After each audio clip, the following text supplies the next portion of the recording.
नमस्कार साथियों, आप सभी लोगों का स्वागत है पनेरू एकेडमी के यूट्यूब चैनल पे। दोस्तों, आज हम पहली क्लास शुरू करने जा रहे हैं और हम इतिहास विषय को लेकर आगे बढ़ेंगे। साथियों, इस छोटे से प्रयास में जो भी गलतियां होंगी उसके लिए क्षमा चाहता हूं। चलिए शुरू करते हैं। साथियों, हम सबसे पहले देखेंगे इतिहास का वर्गीकरण, और उससे पहले हम एक बात जरूर जानेंगे कि इतिहास किसको कहते हैं।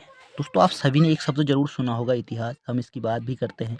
कई लोग बहुत सारा पढ़ भी चुके होंगे, बट हम इसकी अभी बात कर रहे हैं तो यहाँ से हम शुरू करेंगे। तो इतिहास जो है साथियों, वो वर्तमान में जो अतीत का अध्ययन है उसको हम इतिहास कहते हैं। अर्थात हम अभी अपने पुराने समय में बीती हुई घटनाओं का अध्ययन कर रहे हैं और इसी को हम इतिहास कहते हैं। अगर मैं सरल शब्दों में कहूँ तो वर्तमान के प्रकाश में अतीत का अध्ययन ही इतिहास होता है। दोस्तों, इतिहास का काल विभाजन, साइड में मेरे नोट्स हैं जो मैंने खुद से बनाए हैं। दोस्तों, इतिहास का काल विभाजन, इसका काल विभाजन विद्वानों ने कर रखा है कि कितने कालों में हम इतिहास को पढ़ सकते हैं। दोस्तों, अगर एक साथ हम इतिहास को पढ़ेंगे तो इतिहास एक बहुत बड़ी चीज़ है, हम उसको कभी नहीं पढ़ पाएंगे। इसलिए हम इसको कालखंड में पढ़ते हैं। हमने इसका विभाजन किया है प्राचीन भारतीय इतिहास, मध्यकालीन भारतीय इतिहास और आधुनिक भारतीय इतिहास। अर्थात ancient history, medieval history and modern history. हमने इसको 3 पार्टों में बांट रखा है। दोस्तों, हम अगर सबसे पहले हम आज जो शुरू करने जा रहे हैं टॉपिक प्राचीन भारतीय इतिहास। अगर हम प्राचीन भारतीय इतिहास को देखें तो दोस्तों, इसमें सबसे पहले इसके भी 3 पार्ट हैं। साथियों, इसके भी 3 पार्ट हैं। प्राचीन भारतीय इतिहास के भी 3 पार्ट हैं। इनको 3 भागों में विभाजित कर रखा है। सबसे पहला है प्राग ऐतिहासिक काल, जो यहाँ पर आपको नोट्स में दिख रहा है।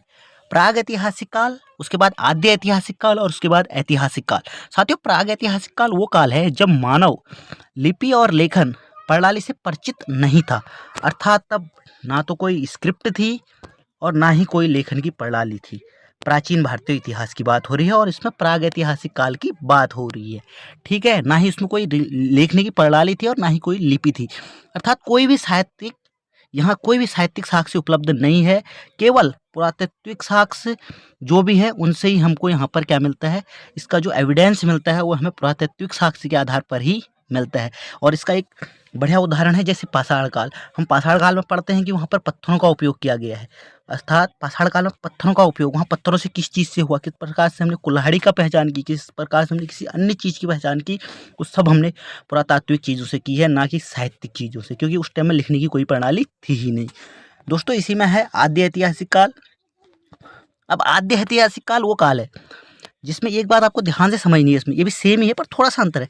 जिस काल में मानव के पास किसी न किसी प्रकार की वो लिपि से परिचित था, अर्थात मानव लिखना तो जान चुका था, उसके पास लिपि तो आ चुकी थी, अर्थात स्क्रिप्ट आ चुकी थी, पर मतलब वो मानव लिपि से परिचित था। पर दोस्तों, वो लिपि अभी तक पढ़ी नहीं गई है। हालांकि जो वो लिपि उनने लिखी होगी तो उनने तो पढ़ ली, वो तो सब जानते होंगे कि यार हम स्क्रिप्ट लिख रहे हैं। अब जो लिखता है वो तो जानता है कि वो क्या लिख रहा है, पर वो स्क्रिप्ट अभी तक पढ़ी नहीं गई है। तो ये है आद्य ऐतिहासिक काल। और इस काल का जो सबसे बढ़िया उदाहरण है दोस्तों, वो है सिंधु घाटी सभ्यता। आपको पता होगा कि हाल ही में 2025 में एक स्टेटमेंट है, तमिलनाडु के मुख्यमंत्री ने कहा था कि जो भी सिंधु घाटी सभ्यता की लिपि को पढ़ देगा उसको बहुत सारे रुपए मेरे तरफ से दिए जाएंगे। उनने कुछ $1 मिलियन की बात कही थी, अभी एग्जैक्ट याद नहीं आ रहा है, बट वो मुख्यमंत्री साहब उनको देंगे ऐसी उनने घोषणा की थी। तो दोस्तों, इसकी लिपि अभी तक पढ़ी नहीं गई है पर लिपि उपलब्ध है। ऐतिहासिक काल, जिस समय में लिपि लेखन प्रणाली मौजूद है और प्रयास, साहित्य और पुरातत्व दोनों साक्ष्य उपलब्ध हैं। मतलब अब ऐतिहासिक काल की बात हो रही है। हाँ, 2 काल चले गए, प्राग ऐतिहासिक काल और आद्य ऐतिहासिक काल। अब उसी में एक काल विभाजन उसी के अंदर है, ऐतिहासिक काल। दोस्तों, ये वो काल है जिसमें लिखा भी है, लिखा हुआ भी मिला है, जिसको हम पढ़ भी रहे हैं, और पुरातात्विक साक्ष्य भी हैं। दोनों साक्ष्य उपलब्ध हैं। इसमें कोई ज़्यादा दिक्कत वाली बात नहीं है कि हमको सब चीज़ मिल गया है। अब ये मानव तब सुधर चुका था भाई, मानव बहुत आगे बढ़ चुका था। हालांकि सिंधु घाटी सभ्यता भी नगरीय सभ्यता थी, वहाँ भी उनने लिखा, बट उसको हम आज तक पढ़ नहीं पाए। दोस्तों, अब इसमें प्रागैतिहासिक जो काल है इसके भी 3 भाग हैं। प्रागैतिहासिक काल को हो या चाहे उसको हम पाषाण काल कहें, बात एक ही है दोस्त। ठीक है, पाषाण काल। अब इसके भी 3 कालखंड है। जैसे ऊपर 3 कालखंड थे इतिहास के, वैसे इसके भी 3 कालखंड हैं दोस्तों। अब इसमें पाषाण काल, और पाषाण काल प्रागैतिहासिक काल को 3 भागों में बांटा गया है, जिसमें पहला है पूरा पाषाण काल, दूसरा है मध्य पाषाण काल और तीसरा है नव पाषाण काल। अर्थात 3 भागों में पाषाण काल को बांटा जा चुका है, अर्थात 3 कालों में पाषाण काल को बांटा है। तो साथियों, इसमें जो पूरा पाषाण काल जो आरंभ हुआ वो लगभग 10,000 बीसी तक माना जाता है, मतलब शुरू से आरंभ से 10,000 बीसी तक वो चला होगा। उसके बाद मध्य पाषाण काल 10,000 बीसी से 5500 बीसी तक माना जाता है। नव पाषाण काल 5500 बीसी से 300 बीसी तक माना जाता है, ये नव पाषाण काल। और पाषाण काल के भी भाग हैं 3। और उसके बाद हम आते हैं जो पाषाण काल में भी इनका जो प्रमुख काल है साथियों, जो प्रमुख काल है पूरा पाषाण काल। जो पूरा पाषाण काल है जो आरंभ से 10,000 बीसी तक चला, उसके भी 3 पार्ट हैं। और उसके 3 पार्ट में है, उसके 3 पार्ट में जो है पहला है निम्न, ठीक है, उसके बाद है मध्य और उसके बाद है उच्च। अब ये 3 जो हैं ये फिर पूरा पाषाण, पहले पाषाण काल के भी 3 हैं, उसके बाद पूरा पाषाण काल के अंदर भी 3 बने हुए हैं, ठीक है, 3 काल बने हुए हैं। अब साथियों, इसमें जो निम्न पूरा पाषाण काल है, इसमें मानव का जीवन बर्बर था, अर्थात उतना अच्छा नहीं था भाई। मतलब मानव शिकार करके खाता था, अच्छी तरीके से नहीं रहता था, मतलब खाद्य संग्राहक तो था, मतलब उत्पादक नहीं था, अर्थात उत्पादन किसी चीज़ का नहीं करता था, बट खाता था और घूमंतु शैली में रहता था, एक जगह से दूसरी जगह प्रवास करता था। ये निम्न पूरा पाषाण काल में करता था। उसके बाद मध्य पूरा पाषाण काल की बात आई और इसमें भी जीवन बर्बर था, सेम ही कंडीशन रही, इसमें भी जीवन बर्बर था, वही रहा। और भोजन शिकार करके ही इसमें भी वो करता था मध्य पूरा पाषाण काल में। मतलब थोड़ा सा अंतर कुछ आया होगा, ज़्यादा अंतर कुछ नहीं आया। उसके बाद जो उच्च पूरा पाषाण काल आया, उसमें जीवन स्तर पर मानव गुफाओं में रहने लगा। अभी तक मानव भटक रहा था साथियों, इधर से उधर जा रहा था, बट अब जैसे ही उच्च पूरा पाषाण काल आया तो मानव ने गुफाओं में रहना शुरू कर दिया। अब वो एक स्थान पर रह रहा था, टिक रहा था, पहले टिकता नहीं था, अब गुफाओं के अंदर रहने लगा, ठीक है।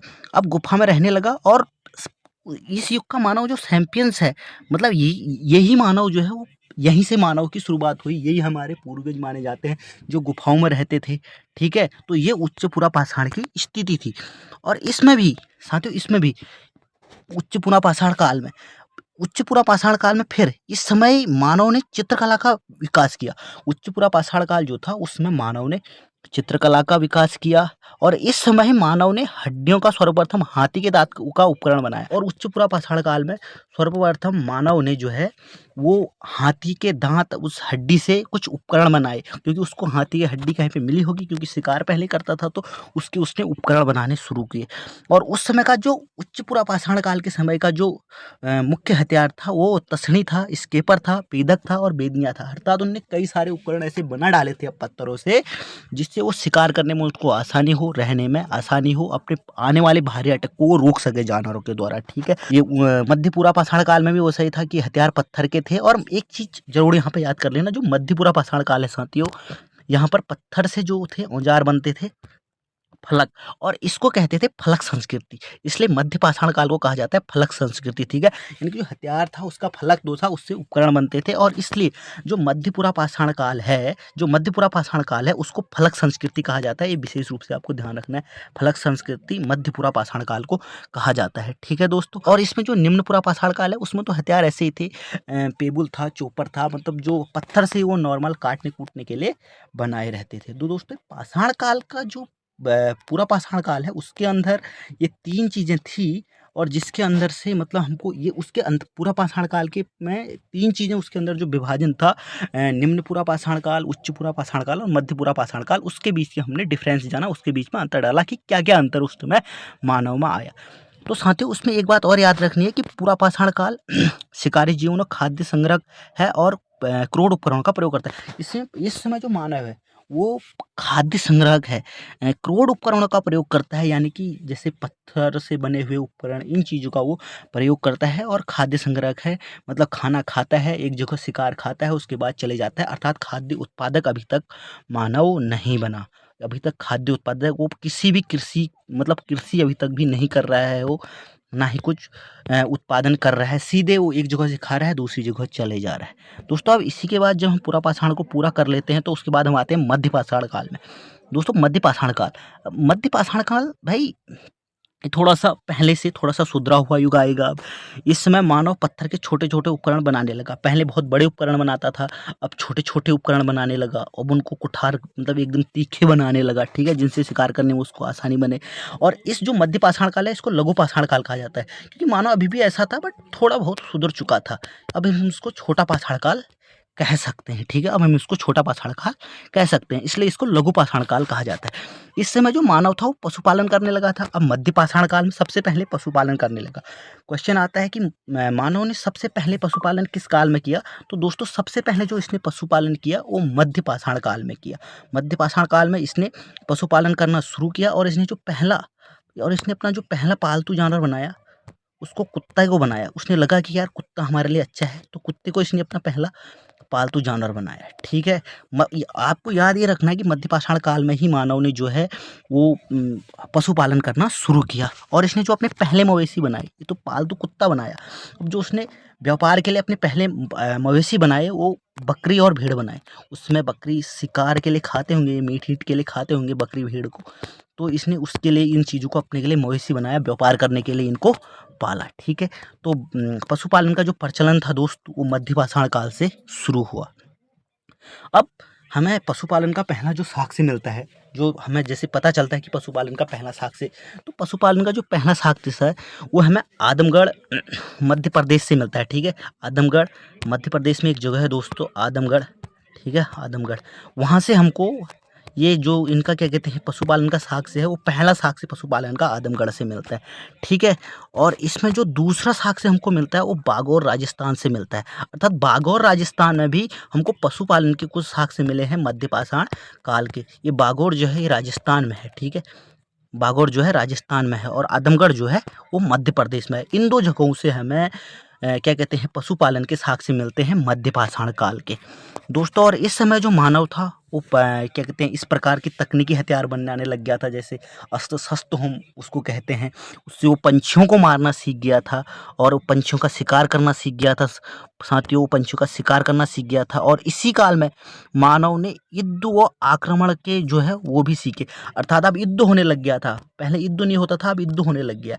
अब इसमें मानव लड़ना शुरू हो गया। अब भाई जाहिर सी बात है, जब पशु पक्षियों को पालेगा, जब पशु को पालेगा उनकी लूटपाट होगी, कुछ भी हो सकता है। अब आक्रमण होने लगे तो मध्य पाषाण काल से ही आक्रमण की शुरुआत भी होती है, पशुपालन की शुरुआत भी होती है। ये चीज़ आपको ध्यान रखना है कि मध्य पाषाण काल से ही पशुपालन की शुरुआत भी होती है और आक्रमण की शुरुआत भी होती है। दोस्तों आक्रमण का जो हमें पहला साक्ष्य मिलता है वो सराय नहर यूपी से मिलता है। ये सराय नहर वाला इलाका है, ये वहाँ यूपी में, वहाँ से हमको साक्ष्य मिलता है। ऐसा बताया जाता है कि यहाँ पे हड्डियाँ कुछ मिली और उन पे चोट के निशान मिले, तो ये बताया जा रहा है कि वहाँ पर से ही सबसे पहले वहाँ पर लड़ाई हुई होगी और वहाँ से ही आक्रमण का हमको पहला प्रमाण मिलता होगा। हालांकि दोस्तों ये बातें उतनी ट्रस्ट इन बातों पर नहीं होता है, बट फिर भी जैसा पुरातात्विक मानते हैं तो उसे हमको सुनना पड़ेगा। दोस्तों हम अब आगे बढ़ते हैं नवपाषाण काल में, जो सबसे उन्नत काल इस काल का रहा है, ठीक है? नवपाषाण काल। अब इसमें कृषि प्रारंभ हो चुकी थी, पशुपालन की जो व्यवस्था है वो मध्य पाषाण काल में ही शुरुआत हो चुकी थी उसकी। अब नवपाषाण काल में साथियों कृषि हो चुका था। अब कृषि करने लग गया था मानव। पहले खाद्य संग्राहक था, अब यहाँ खाद्य संग्राहक से खाद्य उत्पादक बन गया था। कृषि का प्राचीनतम जो साक्ष्य है दोस्तों वो मेहरगढ़ से मिलता है और ये मेहरगढ़ अभी जो है पाकिस्तान में है। यहाँ घूमने भी नहीं जा सकते क्योंकि अभी हमारे पाकिस्तान से बेहद ही खराब संबंध है, ठीक है? तो जो कृषि का पहला साक्ष्य मिलता है वो हमें मेहरगढ़ से मिलता है, जो अभी पाकिस्तान में है, ठीक है? और यहाँ से गेहूँ और जौ को उगाने के साक्ष्य यहाँ पर मिले हैं साथियों। हमें 2 फसलों के यहाँ से साक्ष्य मिले हैं कि यहाँ क्या कहते हैं ये मेहरगढ़ में 2 फसलें गेहूँ और जौ बोई गई थी नवपाषाण काल में। नवपाषाण काल में कृषि प्रारंभ हो चुकी थी और हमें ये वहाँ से साक्ष्य मिले हैं और ये 7000 साल मतलब 7000 BC पुराने ये साक्ष्य मिले हैं साथियों, जो वहाँ से मेहरगढ़ से मिले हैं 7000 साक्ष्य। हालांकि नवीन जो संसाधन आ चुके हैं, यानी कि जो नवीन हमें अनुसंधानों से पता चलता है कि कृषि का प्राचीनतम साक्ष्य जो है वो लोहरदेव उत्तर प्रदेश में है। यानी कि हमें ये मेहरगढ़ का अब हमें उतना ट्रस्ट इस पर होगा भी नहीं, क्योंकि जब अब नवीन हमारे जो अनुसंधान आ चुके हैं तो उसमें लोहारदेव उत्तर प्रदेश में जो है वहाँ से कृषि के प्रथम साक्ष्य मिलने का ऐसा कुछ पाया है। अब पता नहीं कितना सच है कितना झूठ है, पर नए जो अब हमारे पास नई जो भी बुकें आ रही हैं उनमें सब में यही है कि लोहारदेव जो है साथियों, लोहारदेव ये यूपी में है। लोहारदेव और यहाँ से हमको सबसे पहले क्या मिले, ये जो हमारे कृषि उत्पादन इन्होंने किया इसके साक्ष्य मिले हैं। हालाँकि कुछ किताबों में पहले मेहरगढ़ ही है, क्योंकि मेहरगढ़ बहुत पहले से चलता आ रहा है। ये अभी आया है कि हमें सबसे पहले लोहारादेव में मिले, और यहाँ लगभग कहा जा रहा है कि 9000 बीसी पुराने हैं, जबकि वहाँ 7 है तो यहाँ 9000 बीसी पुराने हैं। जेन्युइन बात है कि ये अगर 9000 पुराने हैं तो सबसे पहले यही होगा, बट अभी तक भी इसको कुछ ऐसा कन्फर्मेशन है नहीं, पर जो भी ऑप्शन में आए आप उस हिसाब से कर देना। तो साथियों, ये थी आज की क्लास। इसमें हमने सीखा कि इतिहास क्या है, इतिहास के बारे में हमने सबसे पहले जानकारी ली, और उसके बाद हमने इतिहास को 3 भागों में बाँटा। उसके बाद फिर प्राचीन भारत का जो इतिहास है उसको हमने 3 भागों में उसका काल विभाजन किया, और उसके साथ फिर वहाँ पर जो पाषाण काल है उसको 3 भागों में विभाजित किया। तो साथियों, ये सब हमने आज एक क्लास में देखा, और कल हम यहाँ से आगे को बढ़ेंगे। और ये सीरीज दोस्तों अगर आपको अच्छी लगी है तो ज़रूर सपोर्ट करना और ज़रूर बताना, बहुत ही आवश्यकता होती है दोस्तों। कहीं पर भी अगर गलती होगी तो उसके लिए मैं माफ़ी चाहूँगा, और ऐसी ही मैं सीरीज इसको आगे बढ़ाऊँगा। ये पहली वीडियो है पनेरू अकेडमी की। तो दोस्तों, thank you so much for watching. Bye.